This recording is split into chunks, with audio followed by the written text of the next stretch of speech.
నమస్కారం. ఆధ్యాత్మిక సుధాసాగరం ధర్మ సందేహాలు కార్యక్రమానికి సాదర స్వాగతం. ధర్మో రక్షతి రక్షితః. ధర్మాన్ని రక్షిస్తే ఆ ధర్మం మనల్ని రక్షిస్తుంది. మన భారతీయ సంస్కృతి సంప్రదాయాలు ఆచార వ్యవహారాలకి అనుగుణంగా ప్రతినిత్యం మనం ఎన్నో రకాల ధర్మాలని ఆచరిస్తూ ఉంటాం. చాలా సందర్భాల్లో ప్రేక్షకులకు ఎదురయ్యే సందేహ నివృత్తికై ఎంతో శ్రద్ధగా మన ఈ కార్యక్రమానికి ఉత్తరాల ద్వారా ఈమెయిల్స్ ద్వారా రాసి పంపిస్తున్నారు. వాటన్నిటికీ శాస్త్రీయ సమాధానాలు అందించడానికి మన ముందున్నారు త్రిభాషా మహాసహస్రావధాని, ప్రణవ పీఠాధిపతి, రచయిత, ఆధ్యాత్మికవేత్త, మీ అందరికీ సుపరిచితులైన డాక్టర్ వద్దిపర్తి పద్మాకర్ గారు. వారితో మాట్లాడి మరిన్ని విషయాలు వారి మాటలో తెలుసుకుందాం. ఈనాటి కార్యక్రమాన్ని ప్రారంభిద్దాం. నమస్కారం అండి.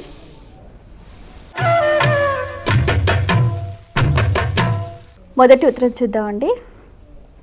రామకృష్ణ గుంటూరు నుంచి రాస్తున్నారు. ఇంట్లో ఎవరైనా చనిపోతే ఏడాది పాటు దీపారాధన చేయకూడదా, తెలియజేయగలరు అంటూ రాస్తున్నారు. దీపం జ్యోతి పరం బ్రహ్మ దీపం సర్వతమోపహం దీపేన సాధ్యతే సర్వం సంధ్యాదీపం నమోస్తుతే అని ముందు దీపానికి నమస్కారం చేసుకుందాం. దీపం పరబ్రహ్మస్వరూపం కనుక, త్రిగుణాలకి అతీతమైన జ్యోతిస్వరూపం కనుక అది సర్వకాల సర్వావస్థల్లో ఇంటిలో ఉండాలి. ఆఖరికి శవం దగ్గర కూడా తల దగ్గర వెలిగించేది దీపమే. 12 రోజులు ఇంట్లో కార్యక్రమాలు అయి శుద్ధి అయిన వెంటనే ముందు దీపారాధన చేశాకే ఇంట్లోకి అడుగు పెట్టాలి. ఒక్క తల్లి తండ్రి చచ్చిపోతే ప్రత్యేక పూజలు ఒక ఏడాది చేయొద్దన్నారు. తండ్రికి ఏడాది, తల్లికి 6 నెలలు ప్రత్యేక పూజలు వద్దన్నారు తప్ప, పండుగలు వద్దన్నారు తప్ప దీపారాధన చెయ్యవద్దని ఇంతవరకు ఏ శాస్త్రము చెప్పదు. లేనిపోనివి కల్పితాలు అందులోకి చేరాయి. అది కూడా శ్లోకం రాయడం రాని వాళ్ళు అందులో కల్పించి పెట్టేశారు ఇష్టం వచ్చినట్లుగా. కాబట్టి అలాంటి భ్రమలకి మాత్రం ఏమాత్రం లోను కావద్దు. అందులో ఎవరైనా శరీరం విడిచిపెట్టాక తప్పక ఇంటిలో ప్రతిదినము దీపం వెలిగిస్తే భవిష్యత్తులో మరొక అకాల మరణం రాదు. కాబట్టి ఈ రోజు నుంచి మీరందరూ గుర్తుపెట్టుకోండి, ఇళ్లల్లో ఎవరైనా కాలకర్మవశాత్తు వెళ్ళిపోతే శుద్ధి అయ్యాక దీపారాధనలు తప్పక చెయ్యండి. అందులో పూజా మందిరంలో దీపారాధన చేసి తీరాలి. కార్తీక మాసంలో కూడా దీపాలు వెలిగిస్తే ఈ ఏడాదిలోపు ఈ దీపాల యొక్క ఫలితం వల్ల శరీరం విడిచిపెట్టి ఊర్ధ్వలోక ప్రయాణంలో ఉన్నటువంటి ఆత్మలకి మరింత పవిత్రత చేకూరుతుంది. నరక బాధలు, యమమార్గ బాధలు తొలగుతాయి. కాబట్టి నేను చెప్పాను, ప్రమాణంగా దీపం వెలిగించుకోండి, నిశ్చింతగా వెలిగించుకోండి. ఏమీ దీపం వెలిగించటం వల్ల మీకు దోషం రాదు, వెలిగిస్తే పుణ్యం వస్తుంది. మరి ఉత్తరం చూద్దామండి. కార్తీక్ కరీంనగర్ నుంచి రాస్తున్నారు.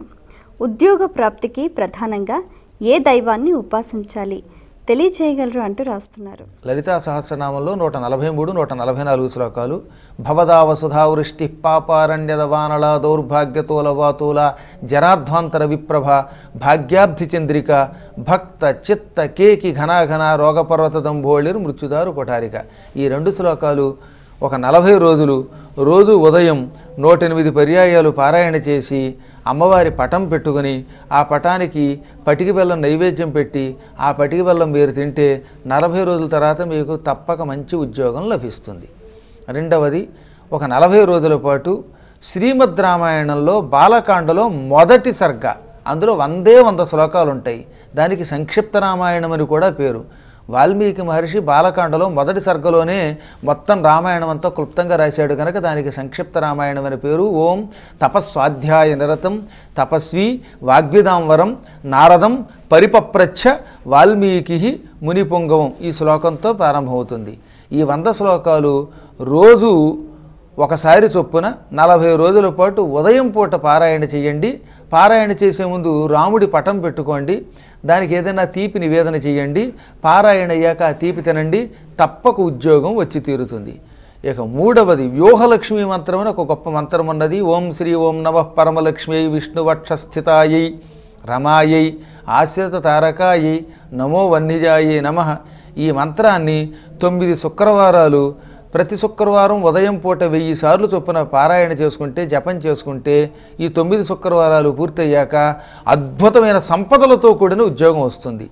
ఈ మూడింటిలో మీకు ఏ ప్రక్రియ నచ్చితే, ఏ ప్రక్రియ మీద మీ మనస్సు బాగా లగ్నమై నమ్మకం ఎక్కువగా ఉంటే ఆ ప్రక్రియని అవలంబించండి, మంచి ఉద్యోగం సంపాదించండి, మాతో పాటు చక్కగా అప్పుడప్పుడు తీర్థయాత్రలకు వచ్చి తరించండి. మరి ఇప్పుడు బాలకాండలోని శ్లోకాలను ఒకవేళ చదవటం రాకపోతే వాటి తాత్పర్యాలు చదవచ్చా అండి? తాత్పర్యం చదవడం వల్ల కథ తెలుస్తుంది తప్ప పారాయణ ఫలితం రాదు. పారాయణ అంటే శ్లోకమే చదవాలి. ఆ శ్లోకం వింటూ మీరు చదవడం చాలా తేలికైపోతుంది. ఒకవేళ మీరు పారాయణ చెయ్యలేకపోతే, విని కూడా చేయలేకపోతే ఒక పురోహితుడిని పెట్టుకుని అతని ద్వారా చేయించుకోండి. పారాయణలు చేయలేని వాడి కోసం ఋత్విగ్వరణ అంటారు. ఒక ఋత్విక్కుని వరించి అంటే సేకరించి ఆయన ద్వారా చేయించుకోండి. ఆయన చేసి పెడతారు. ఆయనకి ఏదో తోచిన దక్షిణ ఇవ్వండి. మరి ఉత్తరం చూద్దామండి. వరంగల్ నుంచి ఈశ్వర్ రెడ్డి రాస్తున్నారు. దేవాలయాల్లో చేసే ప్రదక్షిణలకు సంఖ్యాపరమైన నియమం ఉందా, తెలియచేయగలరు అంటూ రాస్తున్నారు. ఆరోగ్యవంతులకైతే శివుడు, శివుడి పరివారానికి సంబంధించిన గుళ్ళలో 3 ప్రదక్షిణలకి తక్కువ కాకుండా చేయాలి. ఇంకా అక్కడి నుంచి 3 మీద మన ఇష్టం. 2 మూళ్ళు 3 మూళ్ళు 108 అలా చేసుకెళ్ళచ్చు. 108 ప్రదక్షిణలు చేసే వాళ్ళకైతే ఇక ప్రత్యేకమైన సంఖ్య అంటూ లేదు, ఎలాగో 108 అనుకున్నారు కనుక. అలా కాకుండా ఆలయంలోకి వెళ్ళినప్పుడు యథాశక్తి చేయాలనుకున్నప్పుడు 3, 6, 9 అలా 3 ఎక్క మీద పెంచుకుంటూ వెళ్ళొచ్చు శివ సంబంధమైన ఆలయాల్లో. విష్ణు ఆలయంలో చతుఃప్రదక్షిణం కుర్యాత్, 4 ప్రదక్షిణలు చేయాలి. ఎన్ని? 4. అక్కడి నుంచి 4, 8, 3, 4, 12, 4, 4, 16 అలా 4 సంఖ్య మీద చెయ్యాలి. ఈ విధంగా విష్ణు సంబంధమైన ఆలయాలలో 4, శివ సంబంధమైనటువంటి పరివారాలు ఇంకా గణపతి, కుమారస్వామి ఇలా ఆయన పరివారం ఏదైనా సరే అటువంటి వాటికి 3 తోటి ప్రదక్షిణలు చేయమని శాస్త్రం చెబుతున్నది. ఒక్క సూర్యభగవానుడు కూడా విష్ణు స్వరూపుడు కనుక ఆయన్ని కూడా విష్ణువుతో సమానంగా భావించి ఆయనకు కూడా 4 మీద చెయ్యండి. 108 చేస్తామని మొక్కుకున్న వాళ్ళకి ఎన్ని చేయాలనే అనుమానమే లేదు. వాళ్ళు మొక్కుకున్నదే 108 కనుక ఇక వాళ్ళకి మనం ప్రత్యేకంగా చెప్పక్కర్లేదు. ఎందుకంటే మేము 108 చేస్తున్నాం చెయ్యొచ్చా అంటారు కొంతమంది. మళ్ళీ తర్వాత ఎలాగో మీరు అనుకున్నది 108 కదా, 108కి ఈ నియమాలు లేవు. మీరు ఆ 108 ఏ ఆలయంలో అయినా పూర్తి చేసుకోవచ్చును. మరి ఉత్తరం చూద్దామండి. నిజామాబాద్ నుంచి సుధాకర్ రాస్తున్నారు. పెంపుడు జంతువు చనిపోతే సూతకం పాటించాలా, తెలియచేయగలరు అంటూ రాస్తున్నారు. పెంపుడు జంతువు చచ్చిపోతే దాన్ని ఖననం చేసేసి అంటే తగలబెట్టడమో లేక పాతి పెట్టడమో చేసి ఆ తర్వాత స్నానం మాత్రం చేయాలి. ఏ జంతువునైనా చచ్చిపోయిందని ముట్టుకుంటే తలకి స్నానం చేయటం చాలా మంచిది, ఆరోగ్యరీత్యా కూడా చాలా మంచిది. కాబట్టి జంతువులకి కేవలము కర్మకాండ చేయటంతో అంటే తగలబెట్టడమో పాతి పెట్టడంతో మీరు శుద్ధి అయిపోతారు. తర్వాత స్నానంతో మీకేం సూతకాలు ఉండవు, ఏ పాతకాలు ఉండవు. ఒక్కొక్కప్పుడు తెలియక మన వల్ల ఆ జంతువు తెచ్చిపోతే అప్పుడు మాత్రం తీర్థయాత్రలు చేయమన్నారు. అంటే మనం కావాలని కాకపోయినా ఒక్కోసారి కర్మగాలి. ఈ మధ్యన ఒక ఆయన అట్లు వేస్తున్నట్ట. అట్ల కాడతో బహుశా ఆయనకు అట్లు వేయడం బాగా వచ్చు అనుకుంటాను. అట్లు వేస్తూ ఉండగా కుక్క వచ్చిందని కోపం వచ్చి చేతిలో అట్లకాడు విసిరాడు. పాపం కర్మగాలి అట్లకాడు వెళ్ళి దానికి పొట్టలో గుచ్చుకుపోయి చచ్చిపోయింది. అంటే మీరు కావాలని కాకపోయినా కోపంతో హత్య చేసినట్టే అయింది. అలా మన చేతిలో కనుక అవి హత్యకి గురైతే మన వల్ల చచ్చిపోతే దానికి మాత్రం ఏదైనా ఒక జ్యోతిర్లింగానికి వెడితే ఆ పాపానికి ప్రాయశ్చిత్తం అవుతుందని స్వయంగా శివపురాణంలో 12 జ్యోతిర్లింగ మహిమలో చెప్పారు. అంతే తప్ప ఇంట్లో పెంపుడు జంతువు తనంత తాను చచ్చిపోతే దానికి మాత్రం సూతకం పాటించవలసిన అవసరం లేదు. దానివల్ల మనకేం పాతకము రాదు. మరి ఉత్తరం చూద్దామండి. హైదరాబాద్ నుంచి విజయ్ రాస్తున్నారు. పూజా పునస్కారాల్లో భార్య ఎటువైపు కూర్చోవాలి, ఎందుకు, తెలియజేయగలరు అంటూ రాస్తున్నారు. సాధారణంగా భార్య ఎప్పుడు ఎడం వైపే ఉండాలి. అందుకే వామాంకస్థిత జానకి పరిలసత్కోదండ దండంకరే అని శంకరాచార్యులు వారు మనకి భద్రాద్రి రాముడి మీద రాశారు. లక్ష్మీదేవి ఎప్పుడు ఎడం వైపునే ఉంటుంది. ఇవి కాకుండా అరుదుగా తమిళనాడులో అరవ సంప్రదాయంలో కుడివైపు కూర్చోబెట్టే సంప్రదాయం కూడా ఉంది. అందుకే నేను చెప్పే సంప్రదాయం వేరు. మనకి తెలుగు వారికి మాత్రం సంస్కృత మర్యాద ప్రకారం ఎడం వైపున ఉండాలి. ఇంకా ఎక్కడో కొన్ని అన్య సంప్రదాయాల్లో ఏ సంప్రదాయాన్ని తిరస్కరించకూడదని శాస్త్రం చెబుతున్నది. గురు పరంపర అని ఒకటి ఉంటుంది. అంటే వాళ్ళ గురువులు ఏమండి మీరు కుడివైపునే కూర్చోండి అని చెప్పారు అనుకోండి, అప్పుడు ఆ సంప్రదాయాన్ని పాటించాలి. ఇప్పుడు భగవంతుడు గురువుల రూపంలో కూడా ఉంటాడు. కాబట్టి గురువు కూడా సాక్షాత్తు భగవత్ స్వరూపుడే. ఆ గురు పరంపరను బట్టి కూడా చూసుకోండి. సాధారణ సంప్రదాయం మాత్రం భార్య ఎడం వైపునే ఉండాలి. అప్పుడే యజ్ఞానికి కానీ పూజలకు కానీ తగిన ఫలితం వస్తుంది. అంబరీషుడి భార్య పక్కనే కూర్చుంది, రంతిదేవుడి భార్య పక్కనే కూర్చుంది, ద్రౌపది ధర్మరాజు గారికి ఎడం వైపునే పక్కనటి ఎడం పక్కనే కూర్చుంది, రాముడికి సీత ఎడం పక్కనే కూర్చున్నది, విష్ణుమూర్తికి లక్ష్మి ఎడం వైపునే కూర్చున్నది, శివుడికి పార్వతి ఎడం వైపునే కూర్చున్నది. ఇవి సాధారణ లౌకిక. చూద్దామండి. వరంగల్ నుంచి వర్షిణి రాస్తున్నారు. గర్భవతిగా ఉన్నప్పుడు ఏ నెల నుంచి పూజ చేయకూడదు తెలియచేయగలరు అంటూ రాస్తున్నారు. గర్భవతులు పూజ ఎప్పుడైనా చేయొచ్చండి, ప్రత్యేకమైన పూజలకు మాత్రమే. ఇప్పుడు ఇంట్లో కూర్చొని రోజు పురాణం చదువుకోవచ్చు, 9వ నెలలో కూడా భాగవతం వినొచ్చు. ఇలా ఏదన్నా ఆసనం మీద కూర్చుని దూరం నుంచే భగవంతుడికి దండం పెట్టి పువ్వు పెట్టుకోవచ్చు. కొబ్బరికాయలు కొట్టడాలు, అభిషేకాదులు, గుళ్ళోకి వెళ్ళి ప్రదక్షిణలు ఇలాంటివి మాత్రం పనికిరావు. 7వ నెల నుంచి పూజలు ఎందుకు నిషేధం చేశారంటే ఈ ప్రత్యేక పూజలు గర్భవతులకి పూజల వల్ల కొన్ని ఇబ్బందులు ఉంటాయి. సహజంగా పూజ చేసేసరికి ఉపవాసం ఉండాల్సి వస్తుంది, కొబ్బరికాయ కొట్టాల్సి వస్తుంది, అభిషేకం చేసేటప్పుడు ఇలా వంగాల్సి వస్తుంది. దానివల్ల గర్భస్థ శిశువుకి ఇబ్బంది కనుక 7వ మాసం నుంచి ప్రసవం అయ్యేదాకా స్త్రీలకి గర్భవతులకి కొన్ని పూజలు నిషేధం. మానసిక పూజ, భక్తితో పురాణం వినడం ఇలాంటివన్నీ చేయండి. తీర్థయాత్రలకు కూడా రాకూడదు. మిగతా అన్ని కార్యక్రమాలు ఇంట్లో కూర్చుని శ్రద్ధగా ఏదో దీపారాధన చేసుకోవటము, పురాణం వినడము, విశ్రాంతిగా ఉండేటటువంటి పూజలు, ఇబ్బంది లేని పూజలు చేసుకోవడం పనికొస్తాయి. తీవ్ర పూజలు, ప్రత్యేక పూజలు, ఉపవాసాలు, అభిషేకాలు, కొబ్బరికాయలు కొట్టడాలు ఇవి మాత్రం 7వ మాసం నుంచి నిషిద్ధం. మరో ఉత్తరం చూద్దామండి. ఖమ్మం నుంచి చిరంజీవరావు రాస్తున్నారు. హనుమంతుణ్ణి భవిష్యత్ బ్రహ్మ అని ఎందుకంటారు తెలియజేయగలరు అంటూ రాస్తున్నారు. రామచంద్రుడు హనుమంతుడి సేవలకు ఎంతో మెచ్చుకున్నాడు. హనుమంతుడు సీతాదేవి కోసం చాలా కష్టపడ్డాడు. హనుమంతుడు శతయోజన విస్తీర్ణ సముద్రాన్ని అవలీలగా లంఘించి గోష్పదీకృత వారాస్యం అన్నారంటే సముద్రాన్ని ఆవు అడుగులో ఉన్న నీరంత తేలిగ్గా లంఘించేటంగా. ఒక ఆవు నేల మీద అడుగు పెట్టింది, ఆ అడుగు గుంటలో నీరు దాటడం అంత తేలిక, చంటిపిల్లాడు దాడతాడు అంత తేలికగా శతయోజన విస్తీర్ణమైన సముద్రాన్ని లంఘించి లంకానగరానికి వెళ్ళి ఎన్నో కష్టాలని అవలేలగా ఎదుర్కొని దుఃఖం వస్తే ఆత్మహత్య చేసుకుందామని కూడా మళ్ళీ నిలదొక్కుని మొత్తం మీద సీతామాతను చూచి రామ ముద్రికనిచ్చి ఆవిడ దగ్గర ఉన్నటువంటి చూడామణి పట్టుకొచ్చి రాముడికిచ్చి సీతారాముల యొక్క దాంపత్యాన్ని మళ్ళీ నిలబెట్టిన మహానుభావుడు. అటువంటి ప్రతిభాశాలిని పరమదాసుణ్ణి, ఆ భక్తుణ్ణి మెచ్చుకుని రాముడు సీతాదేవి ప్రార్థన మీద నువ్వు భవిష్యత్తులో బ్రహ్మ అవుతావు అన్నాడు. ఇప్పుడున్న బ్రహ్మగారికి ఇంకా 49 ఏళ్ళు ఆయువు ఉన్నది. ఈ 49 ఏళ్ళ ఆయువు బ్రహ్మగారికి వెళ్ళిపోయాక అప్పుడు ఈ హనుమంతుడు 9వ బ్రహ్మ అవుతాడు. ఇప్పుడున్న ఆయన 8వ బ్రహ్మగారు. ఈయనకి 51వ సంవత్సరం ఇప్పుడు ప్రస్తుతం 51వ సంవత్సరం నడుస్తోంది.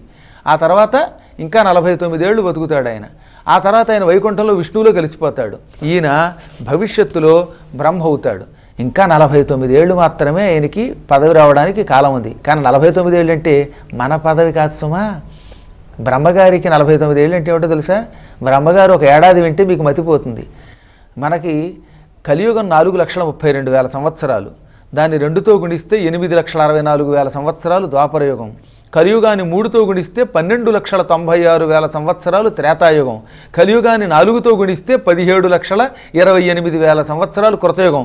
మొత్తం ఈ 4 యుగాలు కలిపితే 43,20,000 సంవత్సరాలు ఒక చతుర్యుగం, 4 యుగాల కాలం. ఇటువంటివి 1000 గడిస్తే బ్రహ్మకు ఒక పగలు. అంటే బ్రహ్మకు ఒక పగలు గడవాలంటే 1000 ఇంటూ 43,20,000 సంవత్సరాలు. మళ్ళీ రాత్రి కూడా అంతే.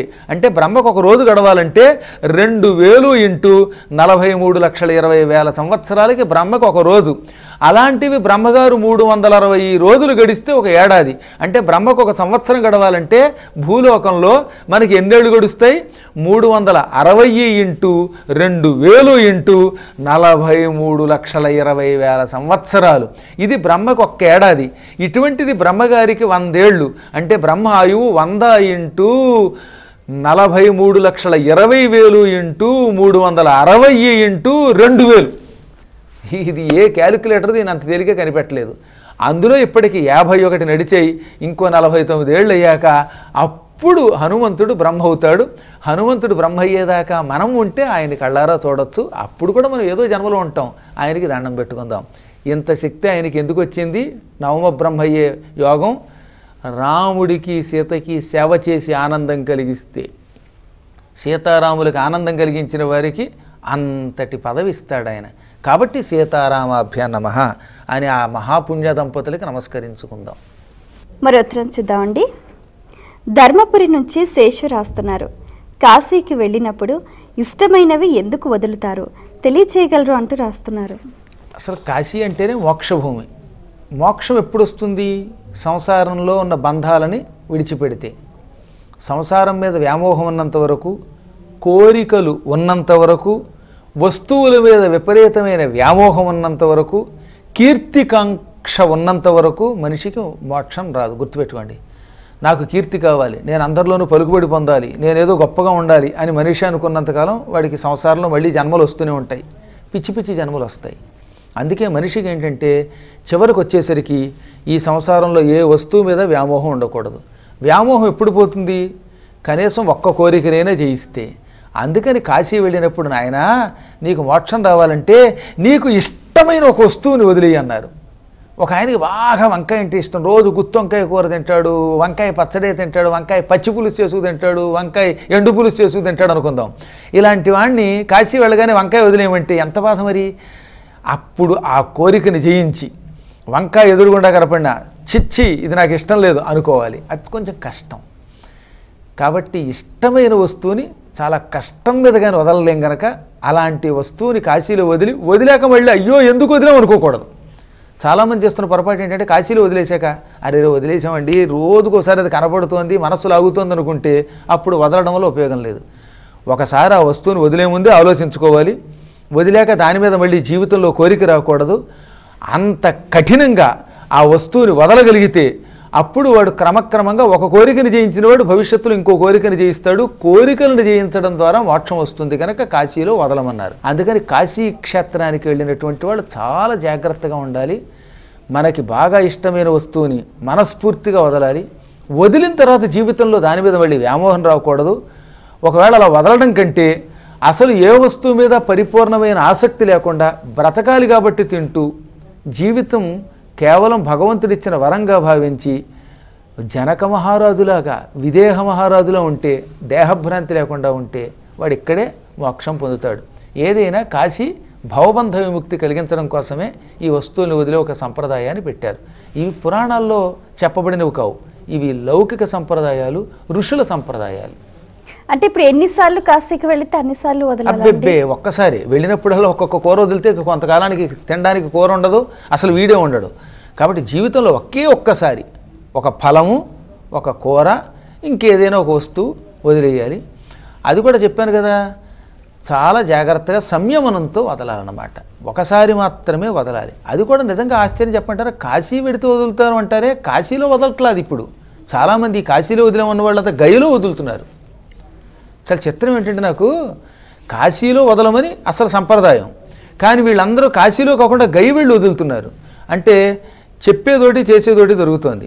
నిజం చెప్పాలంటే కాశీలో మాత్రమే చెయ్యాలి. అలాగే పిండ ప్రదానం చేసేది కూడా కాశీలో చేస్తే ఎక్కువ ఫలితం, తర్వాత గైలో చేసుకుంటే ఎక్కువ లాభం.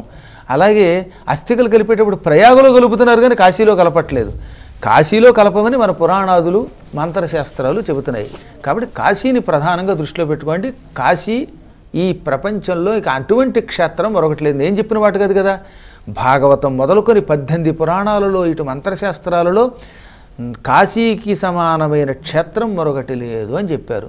కాబట్టి అక్కడ ఎలా ఉండాలో అలా ఉంటే మాత్రం సకల శుభాలు కలుగుతాయి. చాలా సంతోషం అండి. మీ అమూల్యమైన సమయాన్ని కేటాయించి మా ప్రేక్షకులు ధర్మ సందేహాలకు శాస్త్రీయ సమాధానాలు అందించినందుకు ధన్యవాదాలు. వీక్షించారు కదండి, ఇది ఇవాల్టి ధర్మ సందేహాలు కార్యక్రమం. మీకు కూడా ఏమైనా ఆధ్యాత్మిక ధర్మ సందేహాలు కలిగితే మా ఈ కార్యక్రమానికి మీ సందేహాల్ని క్లుప్తంగా, సూటిగా, స్పష్టంగా పోస్ట్ కార్డ్పై లేదా ఈమెయిల్స్ ద్వారా రాసి పంపించండి. మా చిరునామా ధర్మ సందేహాలు, కేర్ ఆఫ్ భక్తి TV, road number 92, Jubilee hills, Hyderabad 5,96,000. మా ఈమెయిల్ ఐడి bhaktihvd@gmail.com. మరో కార్యక్రమంలో మళ్ళీ కలుసుకుందాం. అంతవరకు సెలవు. నమస్కారం.